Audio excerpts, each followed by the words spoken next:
उंबरे झिजवणारा बाप आपल्या का ध्यानात राहत नाही, का विसरून जातो आपण त्या बापाला? राम वनवासाला जाऊ नको म्हणून रडणारी कौशल्य माता प्रत्येकाला माहितीये, पण राम वनवासाला गेले म्हणून राम राम करत प्राण सोडणारा बाप दशरथ आपल्या का ध्यानात नाही? जरी कंसा शिकला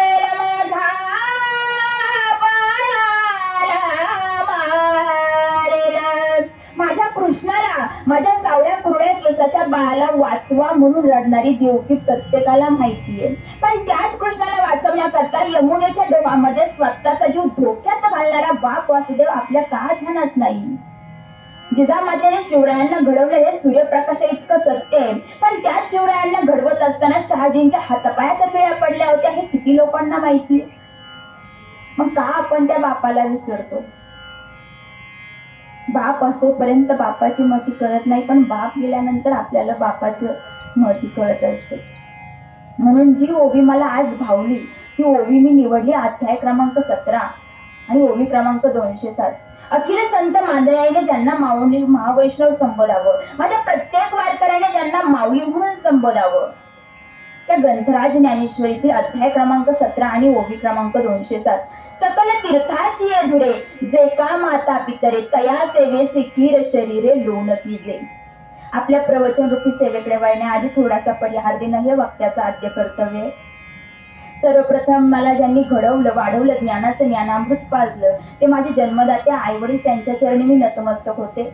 तसेच माझे गुरु हरिभक्त परायण माऊली महाराज पिंगळे पाबळ यांच्याही चरणी नतमस्तक होते. आज या ठिकाणी मला ज्यांच्याकडनं सेवा मिळाली ते सचिन ढोले असतील किंवा अंकुश ढोले भाऊ असतील, या दोघांच्या माध्यमातून मला सेवा मिळाली ही मी माझं परम भाग्य मानते.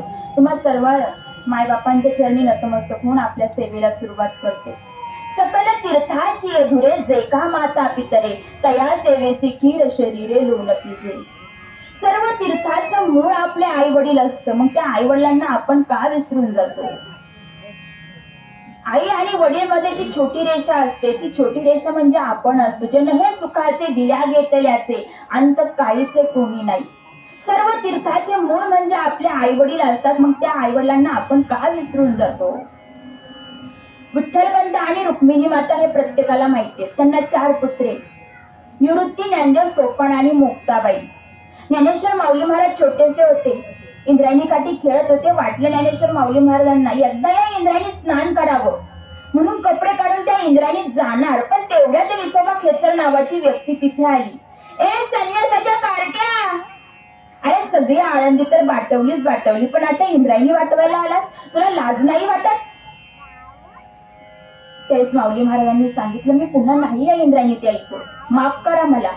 शेजारी 4-5 पोरं खेळत होती.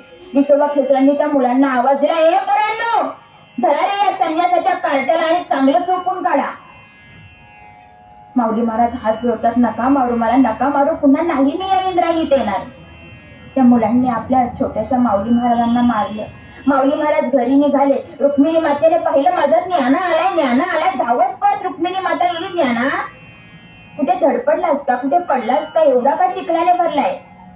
अखेर घडलेली सर्व हकीकत ज्ञानेश्वर माऊली महाराजांनी आपल्या आईला सांगितली. त्या रुक्मिणी मातेचं हृदय भरून आलं. तसे धावत पळत विठ्ठल पंतांकडे गेले आणि सांगितलं, स्वामी, या आळंदीकरांनी आपल्या मुलांना फार त्रास दिलाय, समाजांना स्वीकारत नाही. स्वामी, काही करा, पण पहिला आपल्या मुलांना न्यायपीठाकडे जाऊन न्याय मागून आणा. विठ्ठल पंत म्हणले, ठीक आहे रुक्मिणी, जातो मी. पैठणला न्यायपीठाकडे विठ्ठलपंत न्याय मागायला गेले, पण न्यायपीठाने न्याय दिला नाही. एकच सांगितलं, आम्ही तुमच्या मुलांना न्याय देऊ, आम्ही तुमच्या मुलांना शुद्धीपत्र देऊ, पण त्यासाठी तुम्हाला प्रायश्चित्त घ्यावं लागेल, ते पण देहांत प्रायश्चित्त. विठ्ठलपंत निराश झाले, खाली मान घातली आणि आळंदीला निघून आले. रुक्मिणी मातेने पाहिलं, माझे स्वामी आले. तशी धावत पळत ती विठ्ठलपंतांकडे गेली. विचारलं, स्वामी, मिळाला का हो आपल्या मुलांना न्याय? नाही ग रुक्मिणी, नाही मिळाला. का, काय म्हणाले न्यायाधीश? रुक्मिणी, न्यायपीठाने एकच सांगितलं, आम्ही तुमच्या मुलांना न्याय देऊ, आम्ही तुमच्या मुलांना शुद्धीपत्र देऊ, पण त्यासाठी तुम्हाला देहांत प्रायश्चित्त घ्यावं लागेल.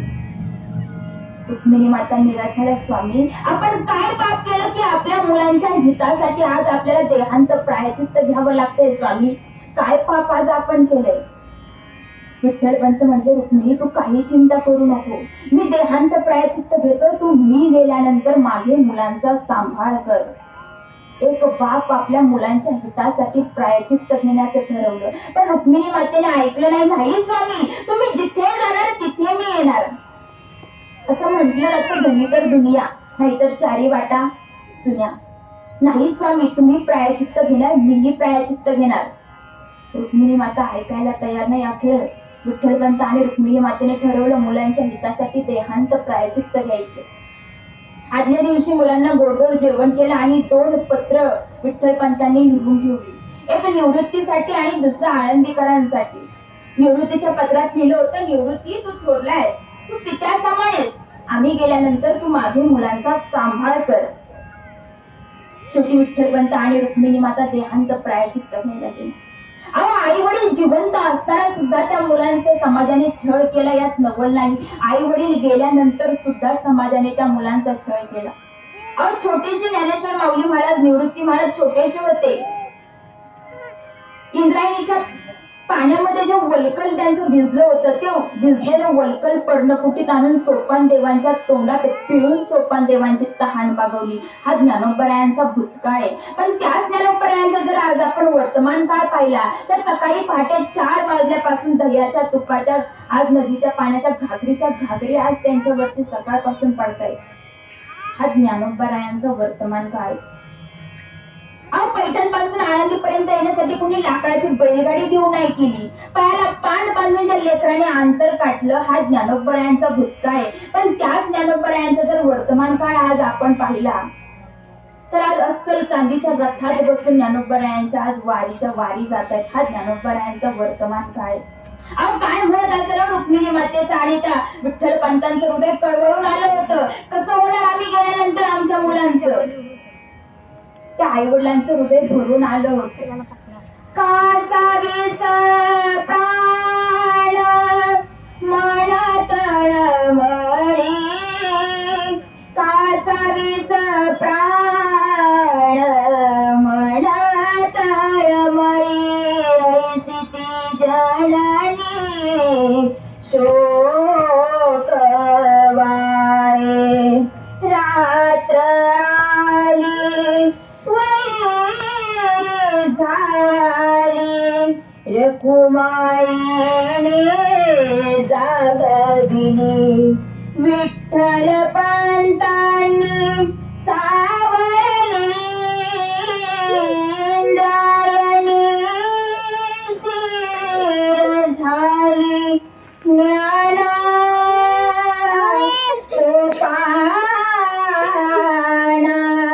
चालले सोडून तुम्हाला, कोणी सांभाळा त्यांना.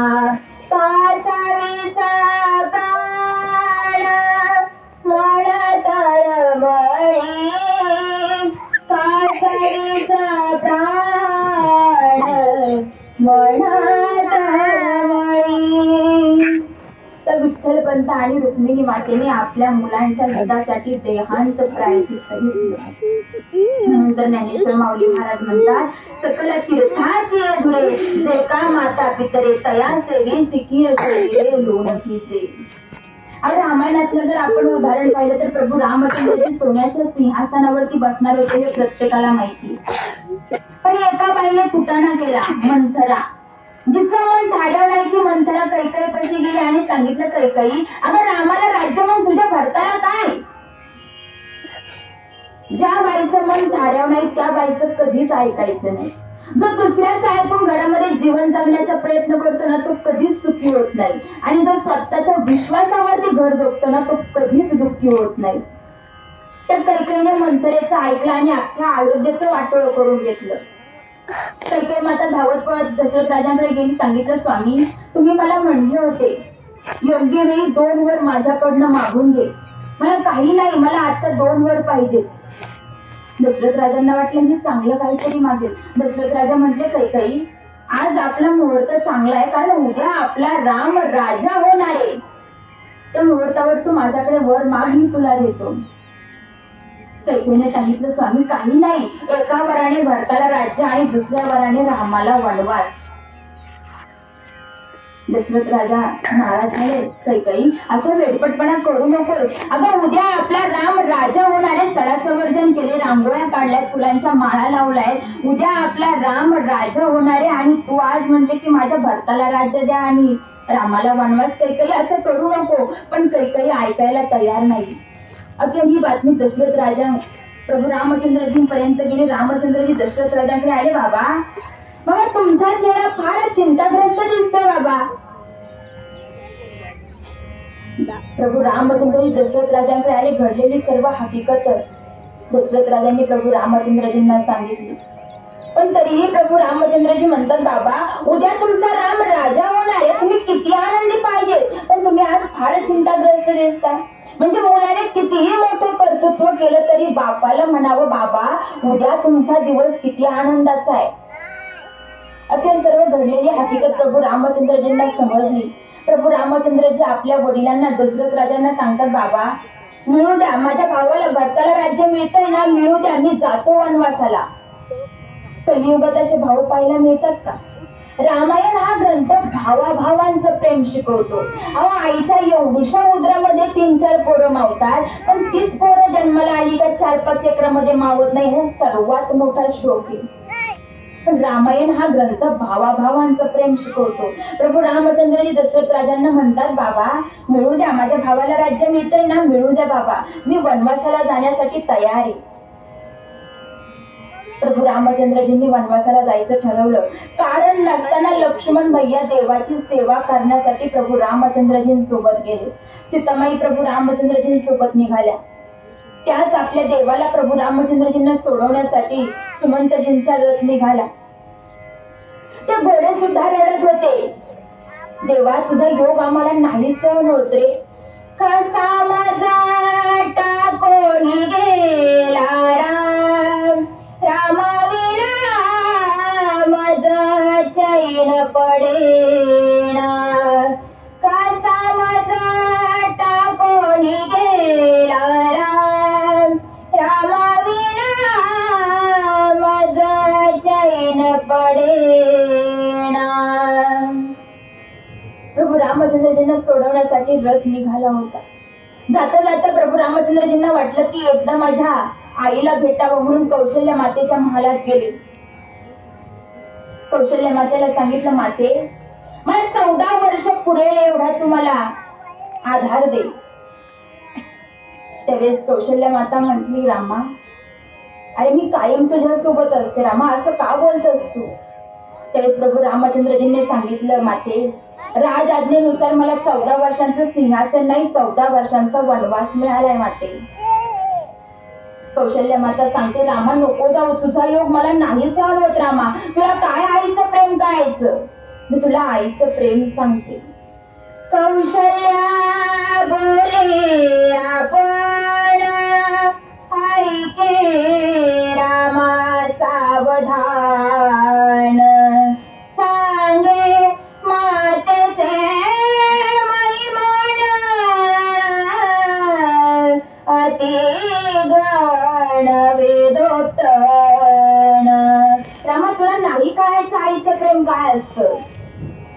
कौशल्य माता धायमुखून रडत होती पण प्रभू रामचंद्रजींनी ऐकलं नाही. प्रभू रामचंद्रजी वनवासाला निघाले.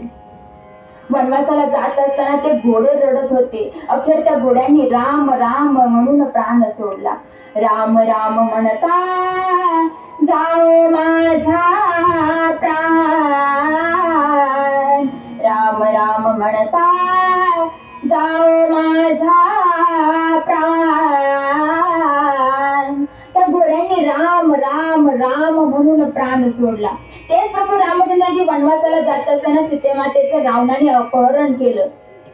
जटायू आडवा गेला. जटायूने रावणाला धर्मनीती सांगायला सुरुवात केली. अरे एवढ्या चांगल्या पूर्वजांची पुण्याई घेऊन जन्माला आलास, महादेवाचा एकनिष्ठ महान भक्त तू आहेस आणि हे वाईट कृत्य तुला शोभतं का? त्यावेळेस रावणाने सांगितलं तू मला धर्मनीती शिकू नको, मला सर्व काही ज्ञात आहे. अखेर रावणाचं आणि जटायूचं युद्ध चालू झालं. जटायूचे पंख छाटले. जटायू धारातीर्थ पडला.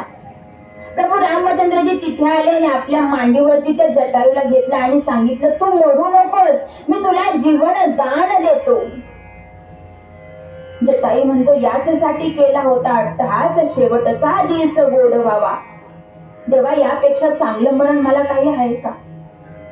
अहो जे प्रभू रामचंद्रजी पक्षाला म्हणतात तू मरू नको, मी तुला जीवन दान देतो, त्याच देवाचा बाप म्हणजे दशरथ राजा आपल्या महालामध्ये राम राम राम करून त्या बापाने प्राण सोडला.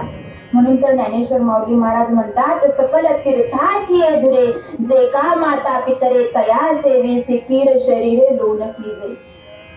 हे आपण रामायणातलं उदाहरण पाहिलं. पण एक जिवंत ताजं जर उदाहरण आपल्याला पाहायचं झालं तर राजाधिराज छत्रपती शिवाजी महाराज आणि शहाजी महाराज.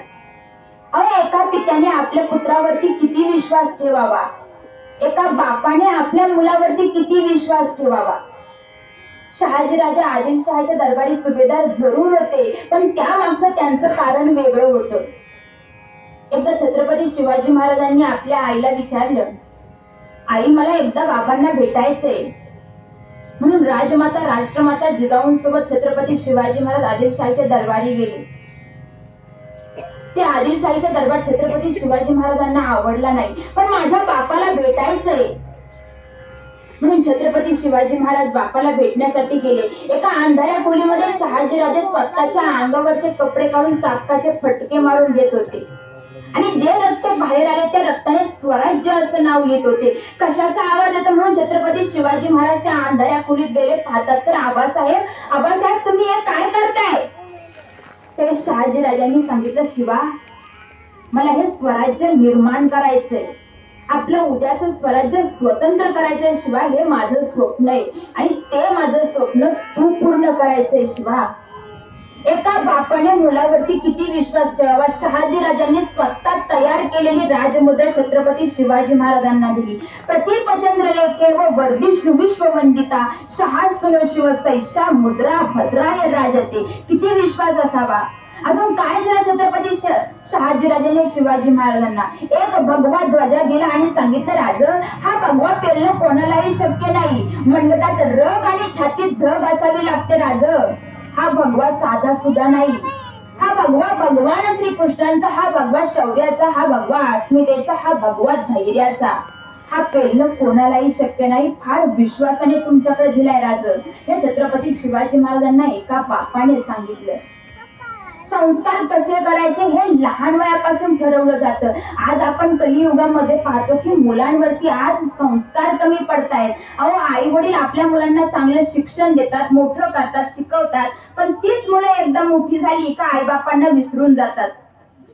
आईबाप त्या मुलांसाठी आपलं काळजाचं पाणी करतात, पण मुलांना त्याची किंमत राहत नाही. एक कुटुंब होतं, मुलाची प्राप्ती होत नव्हती, म्हणून त्या आई वडिलांनी काय केलं, महादेवाला नवस केला.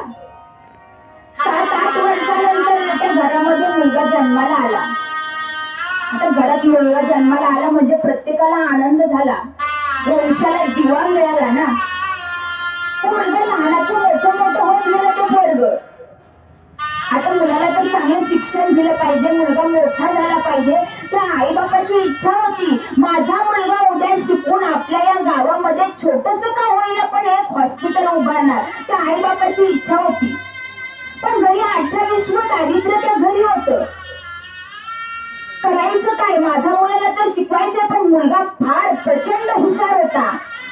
मुलाची 10वी झाली. मुलाची 10वी झाल्यानंतर 12वी पर्यंत शिक्षणासाठी त्या आई वडिलांनी त्याला शहरामध्ये शिकायला टाकलं. पण झालं काय, तो मुलगा एका मुलीच्या प्रेमात पडला. ठरवलं त्या दोघांनी लग्न करायचं. मुलगा शाळेमध्ये प्रचंड हुशार होता. 12वी झाली आणि 12वीचं लग्न झाल्यानंतर त्याला शिक्षणासाठी बाहेर जावं लागणार होतं. आता बाहेर जायचं म्हणजे 10 लाख रुपये लागत होते. पण मुलगा शाळेमध्ये प्रचंड हुशार होता. त्याला 12वीत नंबर आला म्हणून शाळेतर्फे त्याला 5 लाख रुपयांची शिष्यवृत्ती मिळाली. आई बापाची इच्छा होती माझा मुलगा उद्या डॉक्टर होणार, गावात छोटं होईल आणि एक हॉस्पिटल टाकणार.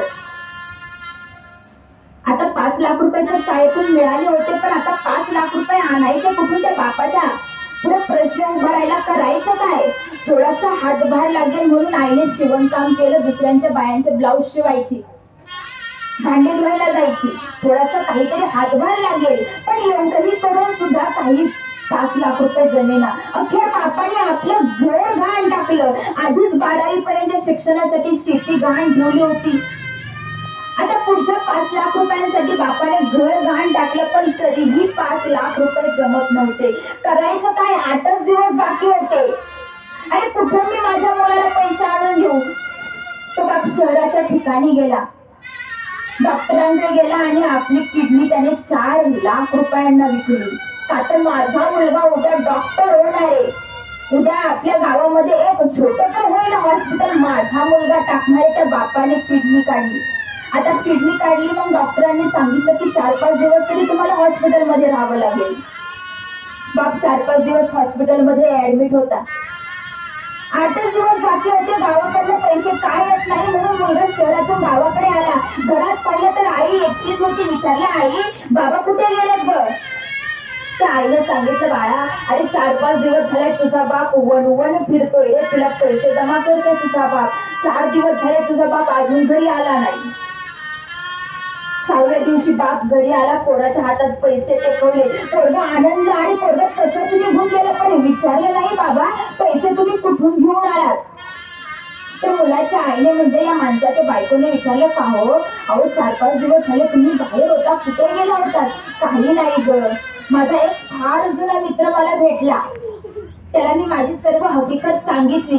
शेवटी तो मला म्हटला की तुम्हाला पैसे हवे असतील तर माझ्या गावाला यावं लागेल. मग मी पैसे आणण्यासाठी गावाला गेलो ग, बाकी काही नाही.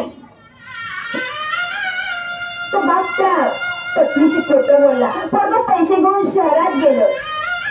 थोडं शिक्षण पूर्ण झालं, ठरल्याप्रमाणे शिक्षण झाल्यानंतर तो परत गावाला आला आणि ज्या मुलीच्या प्रेमात पडला होता त्या मुलीला तो भेटला. लग्नाची बोलणी दोघांमध्ये झाली. मुलीच्या बापाकडे गेला, पण मुलीचा बाप श्रीमंत होता, फार श्रीमंत होता. आपल्या इथं दाखवायला सुद्धा कोणी नाही, एवढा श्रीमंत बाप होता. तो बाप ती मुलगी द्यायला तयार होईना, पण मुलीने सांगितलं, बाबा आमच्या दोघांचं एकमेकांवरती प्रेम आहे. मी तुम्हाला इथे प्रेमाची गोष्ट सांगत नाही, आपल्या जीवनामध्ये आपल्या आई वडिलांचं किती महत्व आहे हे मी तुम्हाला सांगते. बाबा आमच्या दोघांचं एकमेकांवरती प्रेम आहे, मला लग्न करायचंय. पोरीच्या हट्टापुढे बापाने माघार घेतली. सांगितलं ठीक आहे, पण त्या बापाने त्या मुलाला एक अट घातली, तुला गरजावाई व्हावं लागेल. प्रेमात बेधुंद झालेला पोरगा म्हटला ठीक आहे. दोघांनी लग्न केलं आणि आई बापाचा आशीर्वाद घेण्यासाठी गावाकडे आले. ही मुलाची चूक होती. आई बाबांना भेटले. त्या पोराच्या आई वडिलांनी विचारलं, बाळा अरे तू लग्न केलंस, तू आम्हाला सांगितलं नाही, पण एकदाही नाही वाटलं आपल्या आई बापाला सांगावं? त्या पोराने उत्तर दिलं, आई माझं लग्न एवढ्या घाईत झालं नाही की तुम्हाला सांगायला मला वेळच भेटला नाही ग. त्या आईच्या पायाखालची माती सरकली. बापाला तर रडू आवडेना. अरे मी माझ्या मुलाला डॉक्टर हो म्हणून माझी किडनी विकली आणि त्या मुलाला आज मी लग्न करतो हे सांगायला सुद्धा त्याला आज वेळ भेटला नाही. ही मुलाची झालेली पहिली चूक होती. आशीर्वाद घेतला आणि जायला निघाला. आईने विचारलं, बाळा आता लग्न केलं आणि आता कुठे चाललास? तर त्या मुलाने सांगितलं, आई इच्छा वडिलांनी मला एक अट घातली की तुला घरजावाई व्हावं लागेल. आता मात्र बापाच्या डोळ्यापुढे अंधारा यायला लागल्या होत्या. आणि पहिली चुकी तू लग्न केलं हे सुद्धा आम्हाला सांगितलं नाही आणि आता तू घरजावाई होऊन जाणार. तरी त्या आई वडिलांनी उदार अंतकरणाने सांगितलं, बाळा सुखाने संसार कर रे. चुकतात तीच मुले असतात आणि त्यांना सुधारतो तेच आई बाप असतात रे बाळा. अहो काय त्या आई वडिलाचं अंतकरण म्हणत असेल. पोराचं लग्न झालं, पोरगं परत आपल्या बायकोला घेऊन अमेरिकेला गेलं. आई शिवणकाम करायची. आई कमरेच्या खाली पार गळून गेली होती. एक दिवस मोठा आजार त्या आईला झाला आणि त्या आजाराने त्या आईचं निधन झालं.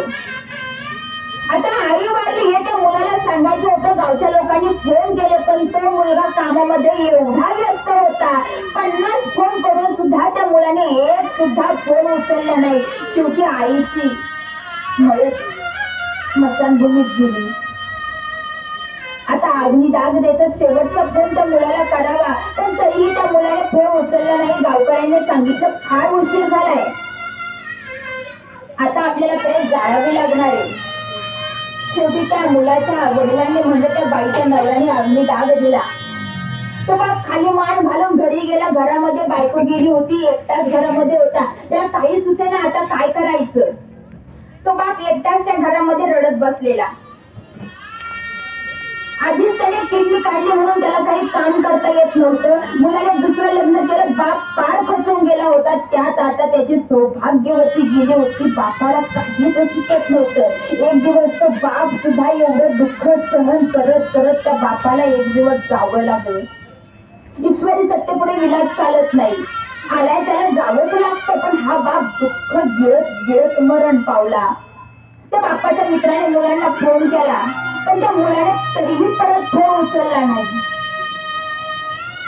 शेवटी प्रेतयात्रा स्मशानभूमीत गेली आणि मित्रांना वाटलं की एक शेवटचा फोन आपण त्या मुलाला करावा. शेवटचा फोन त्या मुलाने उचलला. त्याला समजलं की माझा बाप गेलाय. तसा त्या पोराने गाडी चालू केली आणि गावाकडे निघाला. बायकोला म्हटलं चल, पण ती पैशात बेधुंद झालेली बायको मात्र त्या मुलासोबत आली नाही. एकटा मुलगा आला. घरी आल्यानंतर त्याला समजलं की 6 महिन्यापूर्वी माझी आई ही मरण पावली. अवती बापाची प्राण घेतीला सुद्धा ती मुलं आली नाही होत. कुठं कमी पडतात हो आपले आईबाप. का आपण त्या आई वडिलांना विसरून जातो. म्हणून तर एक गीत आहे ना, सर्वांना माहित असेल, विसरू नको रे भल्या माणसा तुझ्याच आई बापाला, आई बापाला, आई बापाला. का आपण त्या आई वडिलांना विसरून जातो. म्हातारपण हे फार वाईट असतो. अहो आता आपण एक सोशल मीडियावरती प्रत्येकाच्या मोबाईल वरती एक बातमी व्हायरल होतीये सध्या. मी नाव घेऊन सांगणार नाही, पण एक प्रचंड मोठे डॉक्टर होते. मुला मुलीला त्यांनी डॉक्टर केलं. सत्य घटना तुम्हाला सांगते. आता 8 दिवसापूर्वी मोबाईलला व्हायरल होती.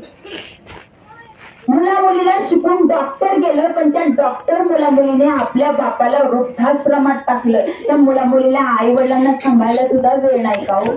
कुठे कमी पडतात आई बाप. संस्कारच चांगले लावले पाहिजे. म्हातारपण हे आल्यावरती अशी किमया झाली, पंख फुटल्यावर सारी पाकर भरकन उडून गेली. हल्लीची ही पोर आई बापाला विसरली, हल्लीची ही पोर आई बापाला विसरली. का मुलं आई बापाला विसरतात माहिती आहे. आपले संस्कार कमी पडतात. प्रत्येक कीर्तनकार येतो, प्रवचनकार येतो, सांगून जातो आई वडिलांची सेवा करा. पण त्याच आई वडिलांना मी सांगते की आपल्या मुलांना चांगले संस्कार करा. आपल्याला फक्त वाटतं छत्रपती शिवाजी महाराज घडले. अहो असे तसे नाही घडले छत्रपती शिवाजी महाराज. राष्ट्रमाता राजमाता जिजाऊमा साहेबांनी त्यांच्यावरती योग्य संस्कार केले. अहो नुसते राष्ट्रमाता राजमाता जिजाऊमा साहेबांनी फक्त शिवाजी महाराजांनाच नाही घडवलं, तर संभाजी महाराजांना सुद्धा राष्ट्रमाता राजमाता जिजाऊमा साहेबांनी घडवलं. संभाजी जेरबंद झाला, औरंगजेब खाली आला, तसा वसीम म्हटला संभा झुक जा औरंगजेब के सामने. तसा कवी करेश म्हटला राजा है झुकेंगे नहीं झुकवाएंगे. तसा औरंगजेब वसीमला म्हटला वसीम रुक जा, मुझे बहुत पूछना है उसे. 9 बरस का था ये संभा, तो मिला था हमें आगरा में. तब मैंने पूछा था क्यों रे संभा, तुम्हें हमारा डर नहीं लगता. तब कहा था इस संभा ने अरे हमें किसी का डर नहीं लगता, बल्कि हमारे वजह से सबको डर लगता है. हे 9 वर्षाच्या पोराने दिलेलं उत्तर. आज खेळण्या बागडण्याचं ज्याचं वय होतं छत्रपती संभाजी महाराज त्या औरंगजेबाला म्हणतोय. औरंगजेबासमोर आपले छत्रपती संभाजी महाराज झुकले नाही. शेवटी त्या औरंगजेबाला राग आला आणि त्याने सांगितलं त्यांचे डोळे काढा, त्यांची जीभ काढा, फार त्रास करतायत ते. अहो कोणी यावं आपली संभाजी महाराजांची जीभ छाटून काढावी. कोणी यावं त्या डोळ्यामध्ये 2 हपशा लालगुंद झालेल्या हपशा त्या डोळ्यात घालावा. कोणी यावं पायाच्या वाट्या काढून यावं, तर कोणी यावं हात तोडून टाकावे. इतका छळ संभाजी महाराजांचा केला होता. अहो, ज्या संभाजी महाराजांनी या डोळ्याने स्वराज्य निर्माण होण्याचं स्वप्न पाहिलं होतं, ते डोळे आता जाणार. संभाजी महाराजांनी ते डोळे उघडले नाही, पण ते हपशी पुढे आले आणि लालबुंद झालेल्या सळया संभाजी महाराजांच्या डोळ्यात खुपसल्या. एवढंच नाही, कोणी यायचं तर त्यांच्या डोक्यावरती घणाचे घाव घालत होतं. एवढं दुःख संभाजी महाराजांनी सहन केलं. आणि जे डोळे काढले त्या डोळ्यामध्ये कुणी येऊन रॉकेट टाकत होतं, कुणी अंगावरची कातडी काढत होतं, तर कुणी कातडी काढलेल्यावरती मिठाचं पाणी टाकत होतं. एवढं संभाजी महाराजांनी सहन केलं का? तर उद्याची माझी तरुण पिढी आनंदाने हिंडली पाहिजे म्हणून. पण आज आपली तरुण पिढी काय करते? नको नको तिकडे आज आपली तरुण पिढी जाताना दिसते. आपल्याला फक्त वाटतं फक्त आपल्या मुलाने शिवाजी संभाजी झालं पाहिजे, पण आपल्या मुलाने शिवाजी आणि संभाजी व्हावा असं जर वाटत असेल ना, तर त्यासाठी बापाने शहाजी आणि आईने जिजाऊ झालं पाहिजे, तेव्हा आपली मुलं शिवाजी घडणार आहेत. असे तसे घडत नाही. असं म्हटलं जातं, लावताना शर्टचं पहिलं बटन जर व्यवस्थित लावलं तर खालची बटणं आपोआप नीट लागतात. तसंच संस्कारांचे जर लावतानाच संस्कार योग्य लावले ना, तर त्याच्याकडे परत पाहण्याची गरज नसते. योग्य वयात आपण मुलांवरती चांगले संस्कार केले पाहिजे. कर्तृत्व गाजवण्याचं जर योग्य वय काय असेल तर ते म्हणजे तरुणपण असतं, आणि तेच आपण चांगलं सांभाळलं पाहिजे. आपल्याला जर वाटत असेल ना आपलं म्हातारपण चांगलं जावं, तर त्यासाठी मुलांवरती चांगले संस्कार केले पाहिजे. ज्ञानेश्वर माऊली महाराजांनी ग्रंथराज ज्ञानेश्वरीत एक ओवी सुंदर लिहिली, आणि तयाची परी जरा न टेकता शरीरा तारुण्याची भरा माझी देखील. जो ऐन तरुणपणात म्हातारपणाचा विचार करतो ना, तोच खरा मनुष्य असतो. म्हणून आपल्या मुलांवरती चांगले संस्कार करायचे असतात, पण नेमका आपण तिथेच कमी पडतो आणि आपली मुलं बिघडत जातात आणि त्यांना आई वडिलांची काहीच मया राहत नाही. म्हणून आपल्या मुलांवरती चांगले संस्कार करायचे असतात. जर आपण मुलांवरती चांगले संस्कार केले तर आई बापाचं मुलांचं नाव मोठं होतं, यात नवल नाही, त्यामागे आई वडिलांचं सुद्धा नाव मोठं होत असतं. रामाने ते सुंदर गोड चिंतन आलेले. सीतामाई धनुष्यासोबत खेळत होत्या हे प्रत्येकाला माहितीये, पण सीतामाईचा पण होता, जो या धनुष्याला उचलेल त्याच्याशीच मी विवाह करेन. सीतामाईच्या धनुष्यासोबत खेळत होते, पण ते प्रभू रामचंद्रजी आले होते. रावणासारखा बळदंड मनुष्य तिथे होता, पण त्या रावणालाही तो धनुष्य उचलला नाही. प्रभू रामचंद्रजी तिथे गेले, गुरुची आज्ञा घेतली आणि धनुष्यबाण उचलला. नुसता उचललाच नाही तर कडाकडा मोडून टाकला. परशुरामांना त्याचा आवाज गेला. परशुराम तिथपर्यंत आले, इतनी भीड़ क्यों है यहाँ पर? ये धनुष्य किसने तोड़ा? किसी ने भी तोड़ा हो, उसे मेरे सामने खड़े कर दो, मैं उसे काट दूंगा. आता प्रभू रामचंद्रजींना वाटलं की हा धनुष्य मी तोडलाय म्हणजे मी त्या बाबांना सांगावं. म्हणून प्रभू रामचंद्रजी परशुरामांपर्यंत गेले, सांगितलं बाबा हा धनुष्य मी तोडलाय. परशुराम परशु घेऊन प्रभू रामचंद्रजींवरती धावले. सच बता, ये धनुष्य किसने तोड़ा है? किसी ने भी तोड़ा हो, उसे मेरे सामने खड़े कर दो, मैं उसे काट दूंगा. लक्ष्मण भैया शेषाचा अवतार प्रभू रामचंद्रजींचे भाऊ कडक वृत्तीचे होते. त्यांना वाटलं अरे माझा भाऊ सारखं सांगतोय की हा धनुष्य मी तोडलाय, तर या परशुरामाला गर्व कशाचा झालाय. लक्ष्मण भैया पुढे त्यांच्यावरती धावून गेले आणि सांगितलं की माझा भाऊ तुम्हाला सारखं सांगतो धनुष्य मी तोडलाय, तरी तुम्हाला असा काय गर्व झालाय, तुम्ही माझ्या भावावरती सारखं धावून जाता. तुम्हाला एवढा गर्व झालाय तर गळ्यातल्या जानवा काढा, कपाळावरचा बुक्का पुसा आणि पहा माझ्या सुमित्र आईच्या दुधाची ताकद किती आहे. म्हणजे कर्तृत्व मुलगा करतोय पण माझ्या आई वडिलांचं नाव निघत असतं. म्हणून आपल्या मुलांवरती चांगले संस्कार करायचे असतात. नाहीतर मग म्हातारपण आल्यावरती आपल्याला म्हणावं लागतं, मी तुझ्यासाठी जीवन गाळले रे बाळा, तुने नाही पाणी पाजले. मी तुझ्यासाठी जीवन गाळले रे बाळा, तुने नाही पाणी पाजले. मेल्यावरती रडका कशाला, उगीच ताण नको देऊ गशाला. मी तुला पाहून प्राण सोडले रे बाळा, तुने नाही पाणी पाजले. मी तुझ्यासाठी जीवन गाळले रे बाळा, तुने नाही पाणी पाजले. ही म्हणायची वेळ आपल्यावरती येऊ नये असं वाटत असेल ना, तर आपल्या मुलांवरती चांगले संस्कार करा. एक छोटासा शेवटचा दृष्टांत मी तुमच्या समोर मांडते. एक 5 वर्षाचा ध्रुवबाळ होता. उत्तानपात राजांना 2 पत्न्या, सुरुची आणि सुनीती. सुरुची ही आवडती पत्नी होती आणि सुनीती ही नावडती पत्नी होती. आणि सुनीती मातेचा ज्याचा जन्म झाला तो म्हणजे ध्रुवबाळ. त्या ध्रुवाला वाटलं की एकदा आपल्या बापाच्या मांडीवरती जाऊन बसावं, म्हणून तो ध्रुवबाळ त्या बापाच्या मांडीपर्यंत गेला. पण त्या सुरुची मातेने ढकलून दिलं, सांगितलं तुझी लायकी या मांडीवरती बसायची आहे का? तुला जर बापाच्या मांडीवरती बसायचं असेल तर सुरुची मातेच्या पोटी जन्म घे. तर सुरुची मातेने त्या ध्रुवाला ढकलून दिलं. ध्रुवबाळ रडत रडत सुनीती आईकडे आला आणि घडलेली सर्व हकीकत सांगितली. त्यावेळेस त्या सुनीती आईने सांगितलं, बाळा अशा नाशिवंत मांडीवरती काय बसतोयस? अशा मांडीवरती जाऊन बस की त्या मांडीवरनं तुला परत कधीच कुणी उठवणार नाही. त्या 5 वर्षाच्या मुलाने विचारलं, आई ती मांडी कुठे असते ग? बाळा जंगलात जा, देवाची प्राप्ती कर, देवाचं नामस्मरण कर, देवाला प्रकट करून घे, तुला ती मांडी मिळेल. तो 5 वर्षाचा ध्रुवबाळ जंगलात निघाला. पण जाता जाता त्याला नारदजी भेटले आणि म्हटले, नारदजी ए ध्रुवा कुठे निघालास? ध्रुवाने सांगितलं, मला देव प्रकट करून घ्यायचाय, मी जंगलात निघालोय. अरे एवढसा 5 वर्षाचा तू जंगलात जातो, सिंह असतात, वाघ असतात, तुला नाश्ता म्हणून खाऊन टाकतील. ते 5 वर्षाचं ध्रुव त्या नारदजीला म्हणजे तुम्ही खरंच नारदजी आहात? अहो माझ्या आईने मला सांगितलं त्याला नारदजी भेटले, त्याला देव भेटला, तुम्ही खरंच नारदजी आहात का? त्या नारदजींना सुद्धा आश्चर्य वाटलं. अरे या 5 वर्षाच्या मुलाला किती भगवंताच्या भेटीची ओढ लागलेली आहे. भेटीला जीवा लागली ते आस, भेटीला जीवा लागली ते आस, पाहिरात्र नेवस, पाहिरात्र नेवस, वाट तुझी भेटीला जीवा लागली ते आस.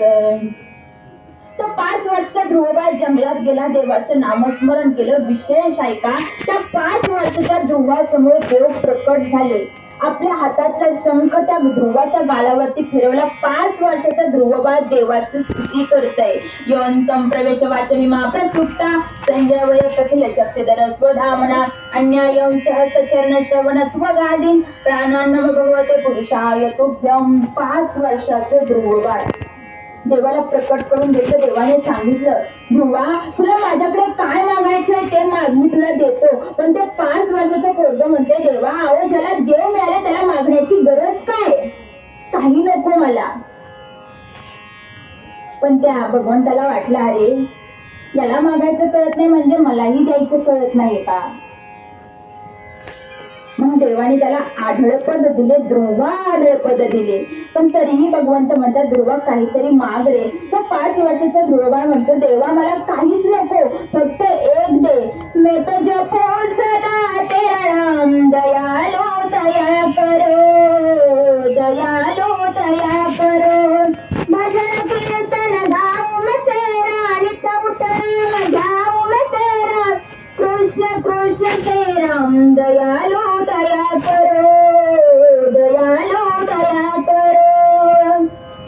त्या 5 वर्षाच्या मुलाने देवाला प्रकट करून घेतलं. त्या मागचं कारण काय होतं की त्या आईला ध्रुवाला सांगितलं, ध्रुवा त्या नाशिवंत मांडीवरती बसू नको, अशा मांडीवरती जाऊन बस की त्या मांडीवरनं तुला परत कधीच कोणी उठवणार नाही. एक आईने त्याच्यावरती चांगले संस्कार केले म्हणून मुलगा हा देवाची प्राप्ती करून घेतली आणि देवाला प्रकट करून घेतले.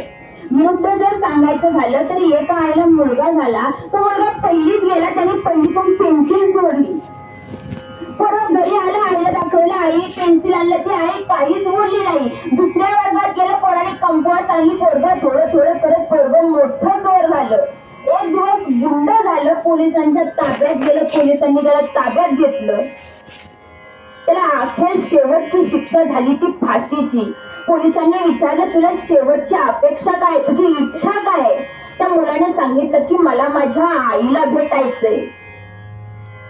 त्या मुलाने सांगितल्याप्रमाणे पोलिसांनी त्याच्या आईला बोलावून घेतलं. आईला वाटलं की याने आता एवढा मोठा दरोडा घातलाय म्हणजे याला सांगायचं असेल की याने पैसे कुठे ठेवले. ती आई त्याला भेटण्यासाठी वरती आली, त्या पोराच्या समोर गेली, त्या पोराने आईचं दर्शन घेतलं, वरती उभा राहिला आणि 2 ताना खाली आईच्या वाजवल्या. पोलिसांनी विचारलं, अरे नालायका, लाज वाटते का? तू आता मरणार आहेस, ज्या आईने तुला जन्म दिलाय तू त्या आईच्या कानाखाली वाटत, तुला लाज नाही वाटत? त्यावेळेस तो चोर मुलगा ढाळमटून रडायला लागला आणि पोलिसांना सांगितलं, साहेब अहो अशीच जर कानाखाली माझ्या आईने ज्या वेळेस मी पेन्सिल चोरून आणली त्यावेळेस जर माझ्या आईने माझ्या कानाखाली दिली असती तर आज ही वेळ माझ्यावरती आली असती का? म्हणजे चुकतं कोण? आधी आपणच चुकायचं आणि नंतर आपल्या मुलांना आपण नावं ठेवायची. त्यामुळे आधीच आपल्या मुलांना चांगले संस्कार केले का आपल्याला परत त्याच्याकडे बघायची गरज नसते. म्हणून मुलांवरती चांगले संस्कार करा, आई वडिलांची सेवा करा. झालेली सेवा मी ईश्वर चरणी समर्पित करते. तसेच माझे गुरु हरिभक्तपरायण माऊली महाराज सिंगे यांच्या चरणी समर्पित करते. आज या ठिकाणी कैलासवासी वैकुंठवासी महादेव अनंता भालेराव यांच्या 5.5 महिन्याच्या कार्यक्रमाच्या निमित्त सगळेजण सोयरे पाहुणे यांचे सर्वांचे निरोण व्यक्त करते. आज मला या ठिकाणी सेवा अंकुर ढोले असतील, सचिन ढोले असतील यांच्यातर्फे मिळाली, यांचेही निरोण व्यक्त करते. विठ्ठल विठ्ठल विठ्ठल विठ्ठल विठ्ठल विठ्ठल पुंडलिक वरदा हरी विठ्ठल श्री ज्ञानदेव तुकाराम पंढरीनाथ भगवान की जय. माऊली ज्ञानेश्वर महाराज